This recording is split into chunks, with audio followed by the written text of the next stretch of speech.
Tamo fudido, rapaziada. É isso aí, tamo fudido. Esse vídeo aqui podia ter 5 segundos e já ia estar de bom tamanho.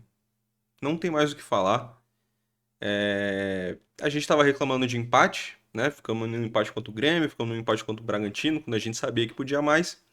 A gente tava reclamando do empate. Se para ter melhor, era melhor ter continuado. Do que ver essa porra em campo hoje, do que ver essa merda em campo hoje. Desse bando de jogador limitado, horrível, horroroso, que essa diretoria medíocre contratou. E hoje, pela primeira vez, eu vou sim botar na conta do Voivoda. Fui e ainda sou totalmente compreensível. Ainda é o sexto jogo dele. É muito cedo para você querer pedir a cabeça de qualquer técnico, quem dirá dele. Quando você sabe que ele pode fazer um bom trabalho e já vem melhorando o Santos nos últimos jogos. Mas hoje, pode botar isso aí 50% na conta do Voivoda, se não mais. Porque diferente dos últimos jogos, o Santos não criou tanto quanto vinha criando no jogo contra o Grêmio, que quando você compara posse de bola, finalização no gol e mais um monte de estatísticas, o Santos dominava. Contra o Bragantino, que virou o jogo e merecia ter ganhado. Isso não aconteceu hoje. O Santos mereceu, com toda certeza, essa surra. Merecia ter levado mais. Não levou por um acaso do destino e porque o principal protagonista do Santos entrou em vigor hoje novamente, que foi a trave. No último jogo foi o nosso vilão, né? Nosso vilão. E hoje foi o nosso salvador. Graças à trave, o Ceará não fez um 5-0 no Santos hoje. E é essa situação, tá ligado? Alguns meses atrás, eu tava olhando a situação do Atlético Paranaense na Série B e falando, caralho, que engraçado vai ser o Atlético Paranaense ficar na Série B depois de toda aquela soberba do Petralha, de descerem falando que iam voltar de primeira e tudo. Pô, seria engraçado o Atlético Paranaense na Série B. Eu tô olhando hoje que, inclusive, eles perderam pro Atlético Goianiense. Eu tô vendo hoje eles no G4 da Série B, eu tô pensando, caralho, se pá, isso vai ser bom, porque vai ser um concorrente a menos ano que vem. Porque essa é a situação do Santos hoje. Porque às vezes eu comento aqui e vem um ou outro filho da puta pra vir falar que eu tô sendo negativo, que eu tô sendo pessimista, que eu tenho que torcer pra outro time. Essa porra aí é pra ser altruísta? É altruísta não, é pra ser. Porra, até perco a porra do rumo com tanta estupidez assim. É pra ser otimista com essa porra desse time aí. Tomando 6-0 do Vasco, tomando 3-0 do Ceará, não conseguindo ganhar de ninguém direito, só ganhando dos reservas do São Paulo desde que o Voivoda chegou.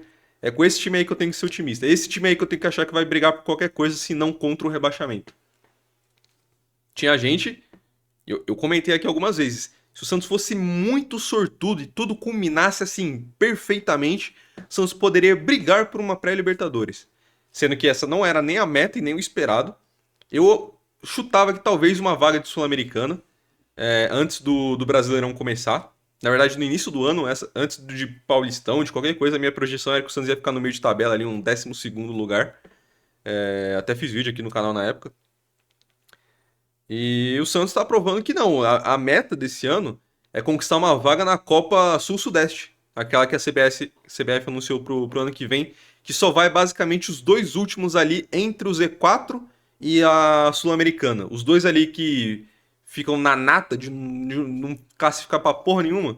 Esses dois aí vão pra Copa Sul-Sudeste. Essa é a meta esse ano. Se ficar na Série A, porra, é um lucro.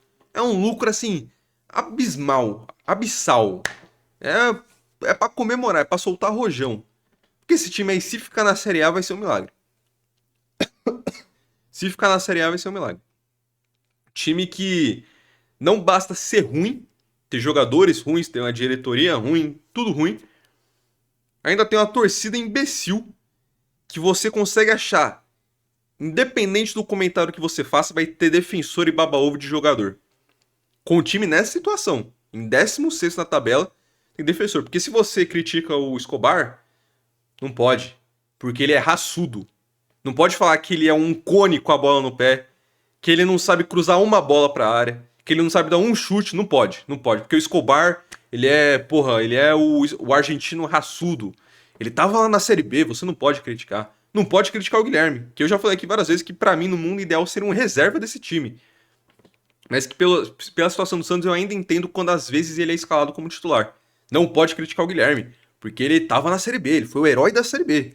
Tô vendo, tô vendo. É com esse pensamento aí que ano que vem a gente vai voltar pra Série B. E o Guilherme, se vai estar junto, se vai pra puta que pariu, não me interessa. A gente vai voltar pra Série B. Por causa desse pensamento aí imbecil. Imbecil. O Souza entra hoje e com 10 minutos ele faz mais que o Escobar e o Guilherme no jogo inteiro. Faz mais que o ataque do Santos inteiro. Mete dois chutes pro gol, porque ninguém chuta nessa porra desse time. No rebote do chute dele sai uma bicicleta do Rollaser, que é a porra do goleiro do Ceará consegue fazer defesa. E é esse time aí que não pode criticar. São esses jogadores que não pode criticar. É esse time que não pode criticar. É uma coisa assim, cara, surreal. Assim, é surreal. Eu nunca mais vou reclamar na minha vida de todas as vezes que eu sempre falo que eu trabalho no horário dos jogos. Eu tenho que ficar dividindo a minha atenção entre o trabalho e o jogo. Eu acho que eu nunca mais vou reclamar disso, cara. Porque hoje eu tava de folga e eu tive que assistir os 90 minutos prestando atenção nessa porra. Eu tava de folga no 6-0 e eu poderia começar a achar que eu sou o problema, que o fato de eu estar de folga é um problema. Só que eu só tenho folga de domingo, em dia de jogo, uma vez no mês. O Santos é incompetente pelo menos umas 4 vezes no mês. Então eu sei que a culpa não é minha. Mas é assim, é inacreditável, cara. É inacreditável. Se eu pudesse, eu acho que eu mudaria o dia da minha folga pra não precisar perder horas do meu dia assistindo essa porra e produzindo sobre, que embora seja algo que eu goste, é algo que suga minha energia vital. Eu ligo a TV pra ver o jogo do Santos, parece que eu entrei no mundo de Harry Potter. É um dementador sugando a minha alma. Essa porra desse time do caralho. Vamos falar desse jogo, assim, o mais rápido possível, porque eu já tô churrascado aqui já. 2 minutos. Você já via que o jogo ia ser uma merda no início do jogo. Chute na trave. Falei, a trave foi a protagonista novamente. Dessa vez, a nosso favor. Chute na trave. Foi um chute. Não lembro se foi do Mugni ou do Pedro Raul, que desvia no Schmidt. Ia matar o Brasão, por sorte pega na trave. No minuto seguinte, minuto 3, Brasão sai péssimo numa bola também, bizarramente. Brasão hoje, eu não sei o que tá acontecendo, eu acho que deve ser mais uma das fases dele que ele tá com problemas pessoais. Todas as fases que o Brasão teve oscilação, a gente viu mais cedo ou mais tarde que era algum problema psicológico. O início da Série B, quando ele tem que substituir o João Paulo, parece que fazia sentido, né? Tava muito tempo parado, assumindo um time ali na Série B e tal, porque um companheiro se contundiu. Os primeiros 4, 5 jogos do Brasil são horríveis. Depois ele melhora. Aí durante a própria Série B tem ou outro período que ele oscila ali uns 4 jogos, e aí depois a gente sabe que foi por um problema pessoal entre ele e a namorada lá, que realmente é um BO. Hoje a gente. Eu fiquei sabendo hoje, né? Não sei quando que ele publicou que o pai dele tá internado no hospital. Então não sei se é um problema pessoal do Brasil ou não, mas ele tá nessas fases de novo que ele tá afobado. Que ele vai. Ele aconteceu hoje, aconteceu no último jogo também, ele vai ficar pelo menos mais uns 2 jogos aí meio afobado das ideias. Tamo fudido, essa é a real. Aos 10 minutos, já sai o primeiro gol do Ceará. O Brasão fez um. Assim, eu vi gente falando que o Brasão falhou, não achei que falhou. No chute ali, um Adonis bobeia na jogada ali, o jogador, não lembro se foi acho que foi o Pedro Raul, que acaba dando uma casquinha de cabeça, acho que ele tenta cabecear pro gol, acaba que ele não pega direito, a bola acaba raspando na cabeça dele, sobra no Mugni, se eu não me engano. Ele chuta, o Brasão consegue defender, ele dá uma espalmada ali que no primeiro momento eu achei que a bola tinha entrado no gol e ele tenta tirar, depois olhando no replay eu acho que não entrou. Mas ali ele tira no reflexo, só que aí, naquelas, ele deu reflexo, caiu virado pro gol.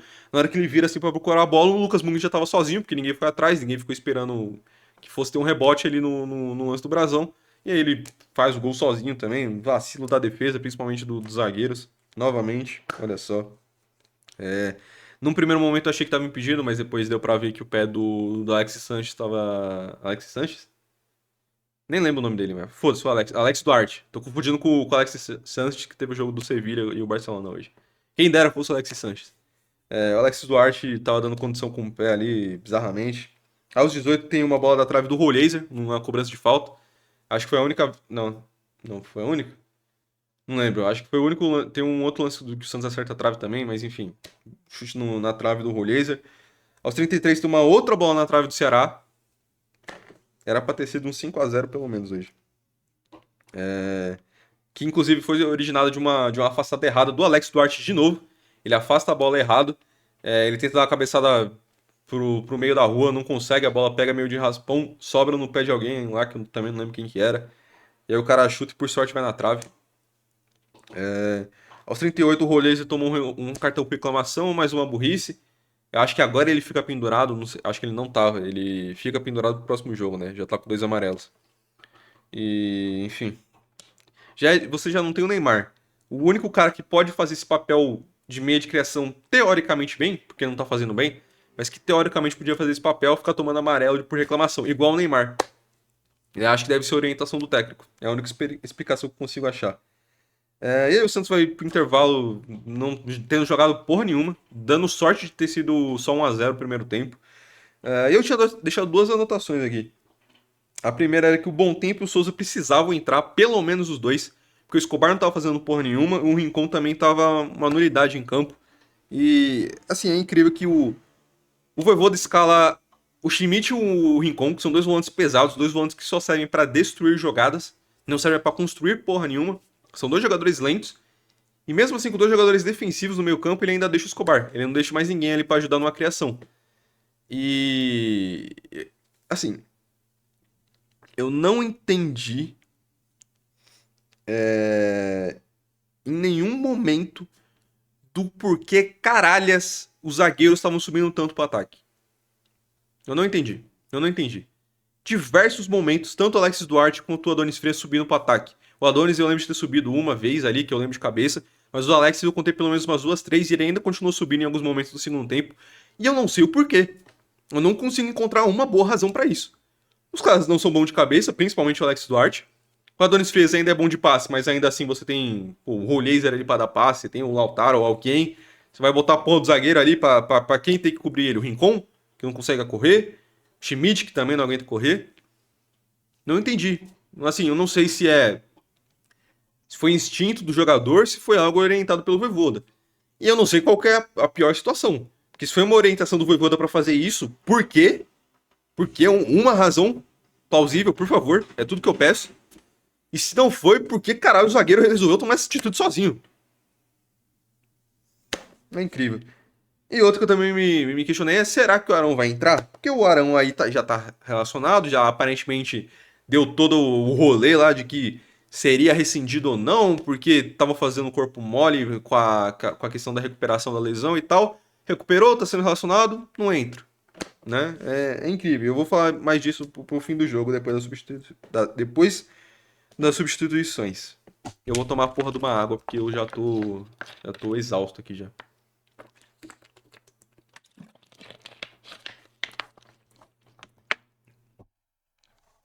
Santos volta do intervalo e eu tinha na minha cabeça que o Vojvoda tinha que fazer no mínimo duas substituições. Foi a que eu falei do Bom Tempo do Souza, mas se não fosse, pelo menos duas tinha que ter. Ou o Escobar, ou o Guilherme, ou o Rincon, ou o Schmidt, alguém. Pelo menos duas. Ele só volta com uma, tirando o Rincon e botando o Barreal. Novamente para tentar voltar aquela ideia dos últimos jogos de 4-4-2, com o Schmidt sendo o primeiro, Zé Rafael de um lado, Barreal do outro.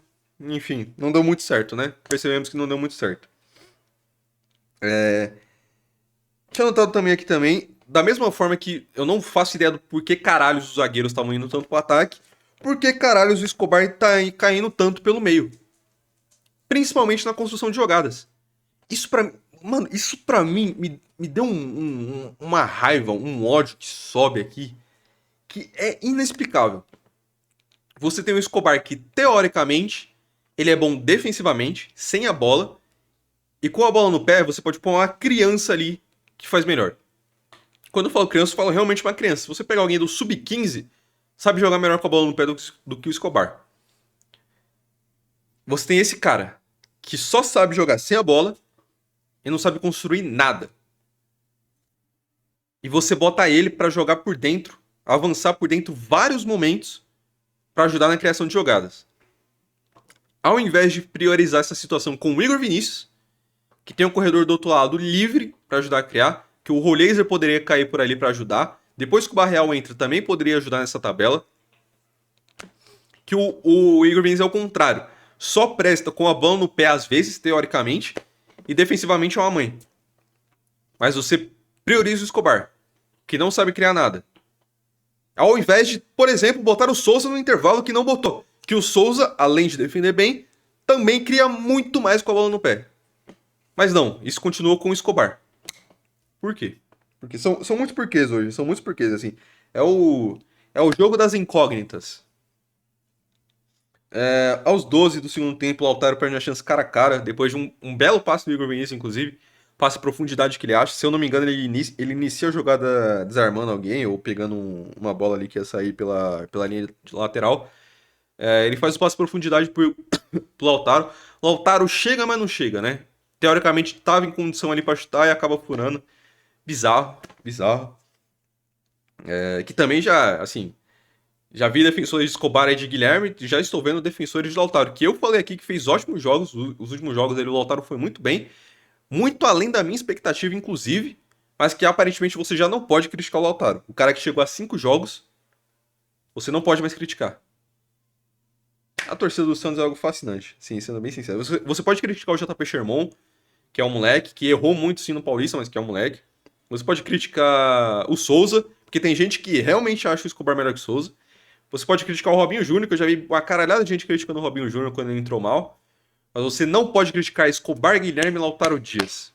Caralho, moleque. É uma coisa assim fascinante. Aos 21 tem o 2x0, gol do Pedro Henrique. Na hora que eu vi ele entrando, eu falei, caralho, é a cara do Pedro Henrique fazer gol. Acho que foi ele que fez o gol da vitória do Ceará no último jogo. É a cara do Santos tomar gol do Pedro Henrique, que era esculachado no Corinthians quando tava lá, por ser horrível. E olha que as outras opções eram, sei lá, Thales Magno, agora é o Vitinho. Pedro Henrique era escorraçado comparando ele com esses outros jogadores. E mesmo assim eu tinha certeza que ele ia fazer gol. Dito e feito. Que inclusive o gol que, olha só, se inicia num erro do Escobar. Escobar tenta ali tirar uma bola completamente. Deu um. Eu não posso falar a palavra aqui porque eu não sei se o YouTube censura ou não. Aquele retar, né? Ele tem um leve momento assim que o cérebro dele buga. Ele afasta mal. A porra do jogador do Ceará sai livre no contra-ataque ali porque a zaga, os laterais, tudo no Santos é uma mãe. E na hora que ele já começa a corrida, você vê que o Pedro Henrique tá passando liso, livre. Ele faz o óbvio. Lança no Pedro Henrique. Só bate ele de chapa tranquilamente. 2x0 pro Ceará. Aos 22, sai o Escobar e o Igor Vinícius para a entrada do Cabalheiro e do Souza. E aí é outra parada que me deixou puto. Porque se você assistiu na transmissão, imagino que você tenha visto, porque o único lugar que passou foi o Amazon Prime.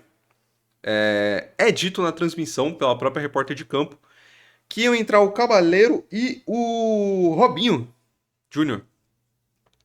E você imagina que se ele vai pôr. Ele tira o Igor Mendes pra pôr o Cavaleiro pra ficar de ala e em diversos momentos tendo que voltar pra marcar como lateral. Um cara que sempre foi ponta, tendo que voltar pra fazer função de ala, de lateral defensivamente, que ele não tem experiência alguma nisso. O Kleber Xavier chegou a fazer isso uma vez também, eu critiquei aqui, não é porque eu vou que eu não vou criticar. Bizarro. E ele bota o Robinho também, e aí fica. Ele ia botar o Robinho, na verdade. Foi essa a orientação antes de sair o segundo gol. Sai o segundo gol, ele tira o. Ele muda e ele acaba tirando o Escobar pra pôr o Souza. Vocês acham que ele tiraria o Escobar pra pôr o Robinho? Pra botar ele de ala também? Tentar fazer essa função? Eu não sei. Acho que não. Só que aí, olha só, depois que ele toma o gol, ele tira o Escobar pra pôr o Souza. Depois do segundo gol, o Vojvoda percebeu que talvez fosse uma boa ideia de tirar o Escobar de campo. Que talvez o Souza fizesse um trabalho melhor. Incrível. Aí acontece o que eu falei, em Souza em 10 minutos faz mais do que o Escobar, do que o ataque do Santos inteiro. Chuta duas bolas que o goleiro do Ceará defende e uma delas o rebote ainda acaba sendo a bicicleta do Roleza, que infelizmente. Acho que o goleiro do Ceará chega a defender de novo, inclusive. Se fizesse o gol seria um belo gol. Não que eu acho que mudaria muita coisa no resultado hoje, mas enfim. E aí aos 30 sai o Tiquinho pra entrada. Entra o Tiquinho no lugar do Guilherme, não muda porra nenhuma, o Tiquinho não faz porra nenhuma em campo. Aos 36 entra o Tassiano no lugar do Roleiser. Tassiano. Já falei aqui, acho que o Tassiano merece alguma chance com o Voivoda pra ver se ele recupera o Tassiano. Mas não nesse tipo de jogo, tá ligado? É que também eu não sei em que jogo o Tassiano vai entrar. Quando o Santos estiver ganhando, só que o Santos não ganha, tá ligado? O Santos não ganha. Entrou contra o São Paulo lá, mas foi numa função defensiva, não foi pra ver se. E os poucos vezes que tentava no ataque também não fazia nada. Acho que o Tassiano talvez até mereceu com uma chance, mas só que o Santos não propicia essa chance.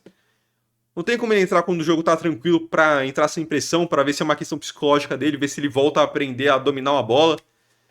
Só que também o Santos só perdendo, você vai pôr o Tassiano pra mudar o jogo. A sua opção pra mudar o jogo, tentar mudar o jogo, é o Tassiano. Aí é foda, tá ligado? Aí é foda. E aí, porra, os jogadores que entraram hoje, vamos lá. Barreal, ok. Souza, Cavaleiro, Tiquinho e Tassiano. Souza também, ok. Deveria ter sido titular, inclusive. Mas beleza. Entre o Cavaleiro, o Tiquinho e o Tassiano. Não entram Bom Tempo, Arão e Robinho Júnior. Vamos lá. Robinho Júnior, já falei aqui várias vezes. Eu defendo que ele entre aos poucos, quando o jogo já estiver mais tranquilo, justamente porque pressão demais é péssimo, porque ele não vai conseguir corresponder. Ele não se firmou no sub-20 ainda. Ele fez sim uma boa entrada contra o Grêmio. Fez sim uma boa entrada, acho que no primeiro jogo que ele é relacionado, na época do Kleber Xavier ainda. Mas é muita pressão para um moleque de 17 anos. Qualquer moleque de 17 anos já seria uma pressão. Principalmente no caso dele, que ainda não se firmou no sub-20, que tem problemas físicos de peso, né? Ele é muito magrelo comparando com os jogadores, principalmente profissionais. E com o Santos nessa situação, cara. E então eu defendo que o Robinho Júnior entre com menos frequência. Então a entrada do Cavaleiro no lugar dele, ó, eu até compreendo. Principalmente porque o Santos não estava criando nada, estava dependendo de contra-ataque. Por mais que o Ceará, a ideia do Ceará fosse justamente dar a bola pro Santos fazer, porque sabe que o Santos não vai criar nada. Então eu entendo e defendo. Até porque, como eu mencionei, já tem gente criticando o moleque de 17 anos por atuações que ele. Por jogos que ele entra mal. A torcida é incrível. Mas o Tiquinho e o Tassiano, eu juro que eu não entendo. O Bom Tempo já voltou, já foi relacionado. Se o Bom Tempo foi relacionado, ele tem condição de jogo. Se ele tem condição de jogo, não existe ele não entrar num jogo faltando 15, 20 minutos e entrar o Tassiano e o Tiquinho. Não entendo, não entendo. O Arão, que nem eu falei, no fim de jogo nem sei se mudaria alguma coisa. Mas o Rincon ser titular do nada e o Arão não. Eu nem tô falando que o Arão deveria ser titular, mas se o Rincon é titular, por que não o Arão? Porque o ideal nem seria ter dois volantes lado a lado, dois volantes defensivos que não sabem construir nada. Mas se foi os dois, por que não o Arão e o Schmidt? O Arão vai conseguir ser pior do que o Rincon? Mais lento que o Rincon? Vai conseguir ser pior que o Schmidt, que em diversos momentos está perdido nas jogadas, que não destrói nada, que é a única coisa que ele deveria fazer? É uma pica, é uma pica. Aos 42 ainda tem a última chance ali do Santos no um quase gol do Lautaro. Eu não lembro quem que puxa o contra-ataque, acho que é o Tiquinho ali na disputa de cabeça. Ele passa pra alguém que tava atrás, acho que era o Zé Rafael. O Zé Rafael faz o passe de profundidade pro Lautaro. O Lautaro faz um passe muito rápido e inteligente pro Cabaleiro, inclusive. Que ele conduz um pouco a bola e chuta em cima do goleiro do Ceará. Aí a bola volta, o Lautaro chuta ali, quase que de cobertura ali meio. Foda-se, né? Não foi a intenção, mas enfim. E aí o goleiro do Ceará ainda consegue tirar em cima e vai pra fora. E aí, ainda, depois disso, ainda tem um terceiro gol do Ceará. Que aí eu já não anotei minuto, já não anotei se foi falha de ninguém ou não, porque, com todo respeito, pouco importa de quem foi a falha no terceiro gol. Já tem que todo mundo se fuder aqui nessa porra, tá ligado? E é isso. O resumo do jogo é o Santos, um time frouxo, nervoso, que não sabe criar jogadas. Quando cria, não sabe finalizar, não tem ninguém competente pra isso. Quem poderia finalizar? Luca Meirelles. Se não tivesse sido rifado pra pagar a conta de um time incompetente, que não sabe gerir recursos, que não sabe gerir finanças, que contratou o Mike ganhando 800 mil, que contratou o Tiquinho, que é o segundo maior salário do elenco, só atrás do Neymar, que pagou 30 milhões no Tassiano, que ganhou 800 mil também. É esse time, é esse time, é esse time. O Luca Meirelles que poderia ser um moleque da base promissor, finalizador, salvando, assim como, por exemplo, o Ryan vem salvando e muito o Vasco. O Vasco hoje estava empatando num milagre com o Vitória. e acaba conseguindo arranjar um 4x3. Se eu não me engano, o Rayan fez 2 gols do jogo, jogando pra caralho o moleque lá. E o Santos mais uma vez rifando o jogador da base, rifando o centroavante. Lembrando, últimos anos. Gabigol, Yuri Alberto, Caio Jorge, Marcos Leonardo, David Washington e agora o Luca Meirelles. Jogadores que não se desenvolvem direito no Santos porque tem que ser rifados para novamente pagar dinheiro, salário, transferências de jogadores velhos que não adiantam de porra nenhuma. E essa é a situação do Santos. Mais uma rodada na briga pela zona do rebaixamento. Eu já tinha falado que. Acho que há uns 2 jogos atrás eu tinha falado que talvez essa briga fosse ficar entre Santos e Ceará, talvez. O Ceará ganhou o último jogo, ganhou esse também, não, já distanciou. Se alguém for cair que não seja quem tá no Z4, que eu acho que é bem provável, inclusive, ou vai ser o Santos ou vai ser o Galo. Que inclusive estão em situações bem parecidas. Né? O Galo contratou o Sampaoli, que era a primeira opção do Santos. O Santos acabou indo pro Vojvoda. 2 técnicos argentinos, 2 técnicos que teoricamente estão fazendo os times jogarem bem e que ainda assim só tiveram uma vitória. Uma? Foi uma, né? Não, acho que o Atlético ainda teve. Não, o Atlético teve 2. Não, acho que foi só uma também, que foi ali contra o Mirassol. Ambos só tiveram praticamente uma vitória cada um, empataram vários outros jogos e foram humilhados no final de semana. O Atlético Mineiro foi humilhado pelo Fluminense, o Santos foi humilhado pelo Ceará. O que me faz crer mais ainda que mesmo que o Santos tivesse contratado o Sampaoli, que era a primeira opção da diretoria no lugar do Vojvoda, não teria mudado porra nenhuma, a gente ainda estaria nessa merda que a gente tá. E que assim, eu já tô aceitando o destino. Não acho que o Santos chegue nem a fazer mais 10 pontos nesse brasileiro. O Santos ainda tem o quê? Mais 12 rodadas? Ainda tem 2 jogos contra o Palmeiras, um jogo contra o Flamengo, um jogo contra o Cruzeiro, um jogo contra o Botafogo, um jogo contra o Mirassol. Só aí já são o quê? 6? 5, 6 jogos que o Santos vai perder. Então o Santos, para fazer esses 10 pontos que eu tô falando aqui, que eu nem acho que faz, precisaria ganhar 3 e empatar um dos outros 6 jogos que sobram. Próximo jogo é contra o Corinthians. Corinthians que tava meio oscilando ali, enquanto ainda tava com umas atenções voltadas para a Copa do Brasil. Depois disso, o Dorival aparentemente vem acertando o time. O último jogo meteu 3-0 no Mirassol, que eu acho que ninguém tinha feito isso no campeonato. O Mirassol acho que só tinha 4 derrotas no campeonato. E se eu não me engano, todas tinham sido por um gol de diferença.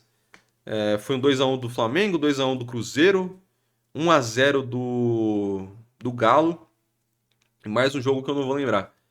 O Corinthians foi lá e meteu 3x0. A gente vai ganhar do Corinthians? Corinthians que inclusive é melhor visitante do que mandante, se eu não me engano. Porque acho que o Sport é o pior mandante, o Santos é o segundo pior mandante do campeonato. Eu não sei como tá agora, mas até uma ou 2 rodadas atrás o Corinthians era o terceiro pior mandante. O que significa que ele é um bom visitante para estar, né, na posição que está. Próximo jogo, olha só, Santos mandante, Corinthians visitante, a gente não vai ganhar essa porra nem fudendo.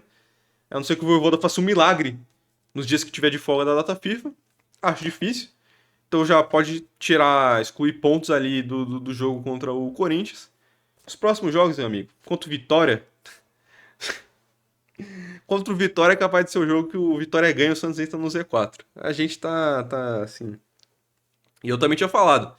Da mesma forma que eu acho que o Juventude tem totais condições de sair do Z4, depois que contratou o Carpini, eu falei, não duvido nada se o Fortaleza se acertar, se der um jeito ali, tá com 24 pontos. Ganhou hoje, inclusive, do próprio Juventude. Tá 1 ponto atrás do Vitória, 4 pontos atrás do Santos.